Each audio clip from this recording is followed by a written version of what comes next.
আল্লাহ রাব্বুল আলামিন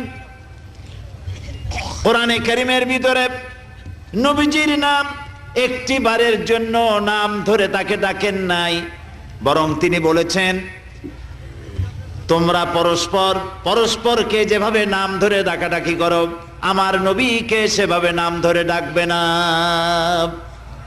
আল্লাহ নিষেধ করেছেন আমার নবীর নাম ধরে ডাকবে না। সুবহানাল্লাহি ওয়া বিহামদিহি।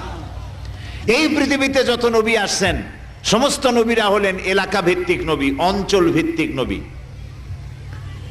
এক এক এলাকার, নূহ আলাইহিস সালাম এক এলাকার, মুসা আলাইহিস সালাম আলাক এলাকার, দাউদ আলাইহিস সালাম আরাক এলাকার, এরকম এলাকা ভাগ ভাগ করা। কিন্তু মুহাম্মদ সাল্লাল্লাহু আলাইহি ওয়াসাল্লামকে আল্লাহ রাব্বুল আলামিন কোন এলাকার জন্য নবী বানান নাই।